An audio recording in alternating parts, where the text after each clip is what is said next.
In 2017, VA Industries and its genius founder Elias revolutionized the world of robotics with very advanced helpers that can assist humans with almost every menial task, from driving to house chores.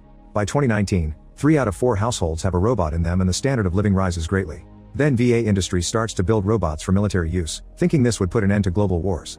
However, it has the opposite effect. Humanity is now free to make as many wars as they want with robotic efficiency. Soon the whole world is victim of vicious violence from huge robots that stop at nothing. Elias is furious because humanity doesn't value what he's given them, so he works hard to create the ultimate AI, which he calls Kronos. Elias' right hand Damien thinks society isn't ready for Kronos, but Elias ignores him, explaining only Kronos can save Earth from self-destruction. Elias enters Kronos' chamber and the AI surrounds him with a bright light as it predicts the future of the planet. Meanwhile in town, Andrew visits his mother Veronica, who is sick. She has a robot at home, but it stays off after it opens the door. While they share dinner, they watch the news and learn protests against VA Industries have become violent.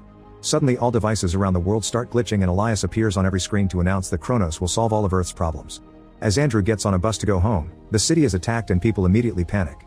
Little by little robots begin turning against society under orders from Kronos because the AI decided all of Earth's problems were caused by humans, so they need to go. Buildings fall all over the place and all cities are consumed by flames as people continue to get exterminated no matter how hard they try to run. In VA Industries, Damien discovers Elias has uploaded his consciousness into Kronos. In fact, Elias agrees with the AI and says humanity is a cancer that must go extinct, then he makes Kronos absorb Damien as well. On the street, Andrew's bus has stopped and he's trying to find cover, but the robots are too close. 97 years later, Andrew climbs out from a hole inside an abandoned building. He goes outside and discovers the planet is now covered in vegetation with almost no cities or towns left. There's no contamination and the weather is very nice. Over 8 billion people were killed by Kronos all those years ago and now there are very few survivors around living in small camps, constantly moving to avoid robot patrols. Rumors say there's one last stronghold standing called Aurora where robots can't reach people, but many think it's just a myth. Meanwhile, the VA Industries building is still standing and Elias notices Andrew is awake, so he makes a plan with Damien to use Andrew in their favor. Damien doesn't understand what's special about Andrew, so Elias explains it's his independence. He's created an intelligence with a code that actually adapts. It turns out this Andrew is AX9, a robot who is wearing Andrew's face and believes he's the real Andrew. Elias hopes Andrew will connect to other humans and lead him to Aurora so he can kill all the remaining survivors hiding there. Back to Andrew, he explores the area and finds tons of ruins of old buildings and vehicles. Inside an old house, he gets some clothes and finds a pretty necklace that he puts on too. While exploring, he sometimes sees drones fly above him, keeping an eye for survivors to kill. After crossing a big gate, he makes it to an abandoned town and is seen by a robot, so he jumps away right before it opens fire. A chase ensues and Andrew runs to hide behind a building, but the robot finds him anyway. Suddenly he's tackled down by Kalia, who throws a bomb that shuts the robot down. While Kalia leaves without a word and Andrew tries to follow her, Elias explains he sent the robot on purpose to push these two together. For the next few hours, Andrew continues to follow Kalia and eventually she manages to catch him red-handed. She points her crossbow at him and starts interrogating him, at first not believing him when he says he doesn't belong to any survivor group. However, she lowers the crossbow when she sees his necklace, and Andrew pretends it was a gift. He explains he has nobody or nowhere to go back to, so Kalia agrees to let him travel with her. While the duo keeps on traveling, Elias and Damien never stop keeping an eye on them. Eventually the duo stops to camp for the night and Kalia tries to share food, but Andrew turns it down. They chat for a while and Kalia explains she's going to Aurora, showing she has the same necklace to prove she's a believer. She also has a GPS device with the location of Aurora marked. Andrew plays along and says he's a believer too while staring at his own necklace. Afterward, Andrew goes gathering wood for the fire and comes across the giant buildings built by Elias to keep the production of robots going. Moments later, Kalia wakes Andrew up to show him the beautiful northern lights that have appeared on the sky. She sees this as a sign they're on the right path. That night, Andrew has a weird dream about a cemetery. When he wakes up in the morning, he notices Kalia singing and dropping some flowers in the river, finishing with the words "I miss you." Andrew startles her when he speaks and Kalia announces they're leaving but doesn't explain what she was doing. After walking for a while, they come across some train tracks and Andrew immediately gets on his knees to put his ear on them. He awkwardly explains he loves trains, so Kalia has to explain there hasn't been any working trains in decades. Sometime later, they come across a river and Andrew is creeped out by all the skulls in it. Kalia points out there are no people around to bury the dead. Since there's no bridge, they get in the water to cross the river, unaware that a robot is following them. When darkness falls, they find an old church and make sure it's empty before agreeing to spend the night there. Andrew remembers his childhood and explains to Kalia that in the old days people were supposed to come to church every week, which she finds dumb.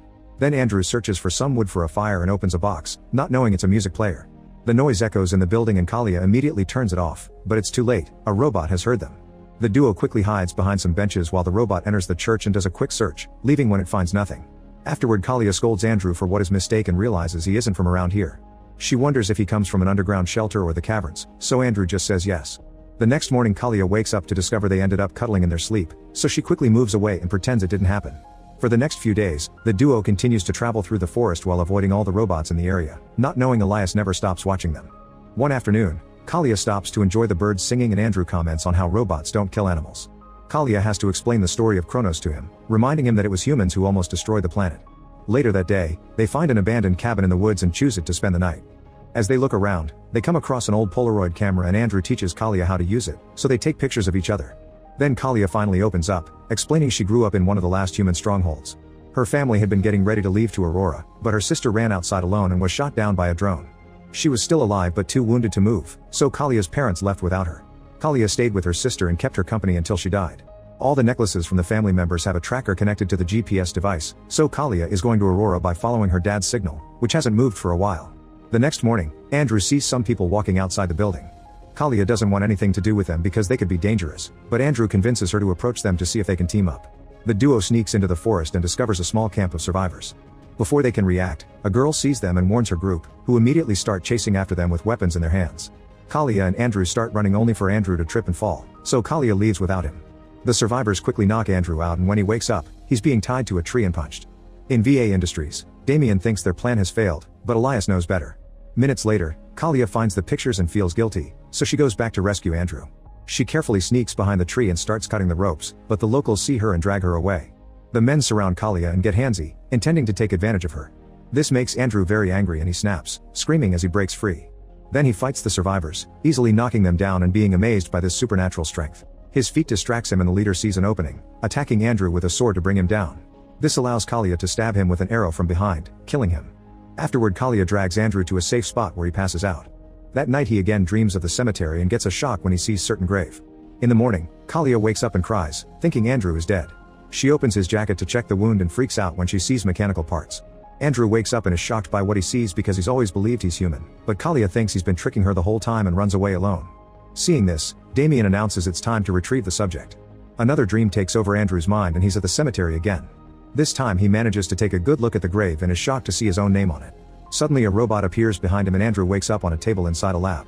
Damien is handling the computer and proceeds to explain how VA Industries took Andrew's brain and put it in AX9, making him believe he's the real Andrew and those are his memories. Andrew is in denial and insists he's human, but Damien ignores him and keeps on looking at the memories he made with Kalia to find Aurora's location. It's hard to search because Andrew's code has evolved and now his mind is acting on its own will, almost like an actual human. To make Andrew cooperate, Damien brings Kalia and threatens to kill her. Andrew is so desperate to help that his mind opens to Damien's program and a vision takes over. He finds himself in a park and on bench he sees a healthy-looking Veronica. She receives him with warm words and doesn't care about his metal body, because thoughts are what make a person and these are his son's thoughts, so this Andrew is her Andrew still. Veronica says there's never been any code and Andrew will always be the one in control. In the lab, Damien and Kalia watch Andrew and Veronica chatting, but that changes into a vision of Andrew being affectionate with Kalia. This helps her realize his feelings have always been real. Since all this is useless, Damien activates a different program and leaves. At that moment Andrew wakes up and pushes Kalia away, revealing that Damien's program has made him a murdering robot like the others. He grabs Kalia by the neck and tries to choke her, but Kalia kisses him and brings out his emotions, allowing him to expel Damien's program and return to normal. Then the computer raises a self-destruct alarm so the duo starts running away. The lab is starting to come apart and a robot guard is following them. The corridor door is stuck and the robot manages to knock Kalia out, so Andrew uses his strength to break the robot with just one hit. Then he picks up an unconscious Kalia and kicks the door open to escape right before the lab collapses. While Andrew continues to travel with Kalia in his arms, Damien returns to Elias and says Andrew may have become too difficult to control. Elias doesn't care, he just needs him to find Aurora. When Kalia is feeling better, Andrew thinks of leaving her because he's afraid of hurting her again. However, Kalia reminds him it wasn't his fault and says she trusts him. That night, the duo stops to rest and discovers the GPS device is gone, so they can't find Aurora anymore. They're comforting each other as they lose hope when suddenly the northern lights appear in the sky again. Kalia notices a different kind of light hiding among them that isn't coming from the sky and realizes it may be a sign sent by Aurora, so they start following it. The next morning, they make it to an old city and Kalia starts shouting at the gate, asking to be let in to no avail. Andrew opens the gate himself and when they come in, they're devastated to find the place empty, meaning Aurora was a myth after all. At the very end of the city, they discover one of those horrible robot buildings, which was behind the lights all along. Kalia cries as she takes off her necklace, realizing all the survivors that came here including her parents are dead. At that moment Damien appears next to them and explains they released Andrew near Kalia on purpose so he would learn how to be human from her and his code could evolve. He wants to take Andrew back to the company now and Kalia responds by shooting him, but Damien is just a hologram that dissolves. Since Aurora isn't real, VA Industries doesn't need humans to find it anymore, thus Damien orders the robots to kill any remaining survivors in the world. Thousands of drones begin flying out of the ugly buildings and the duo immediately gets running. There's no way out that won't be seen by the drones, so Andrew convinces Kalia to enter a tunnel in the wall. The entire building shakes as the drones bomb the area, but the duo is able to keep going after some tripping. At first the tunnel looks like an old basement, but after they cross a door they encounter a technologically advanced room. When Kalia speaks, a computer reacts to her human voice and a screen appears in front of them with the logo from the necklace. Since Kalia lost hers, Andrew shares his own and she puts it on the computer, activating a program that shows them the truth. They're inside a spaceship, and Aurora is a planet far away where survivors have escaped to start over. The spaceship raises from the ground and is seen by Elias, who also realizes the truth. With the drones coming after the ship, Andrew gets nervous because he doesn't think they'll welcome him in an anti-robot society. However, Kalia promises she'll vouch for him because he's no different from an actual human and she thinks they'll see it too. He agrees to go to be with her and Kalia launches the ship, which makes a hyperdrive jump across space and instantly shows up at Aurora. The place is absolutely beautiful and humanity is thriving there. On Earth, Elias decides that Damien isn't needed anymore and deletes his consciousness from Kronos, so his actual body dies. Then Elias gets an army of spaceships ready to go to Aurora, hoping to finish killing humanity. Kalia isn't scared because she thinks that with Andrew on their side, humanity has a chance. Make sure to subscribe and turn on notifications so you can watch more videos like this. Thanks for watching.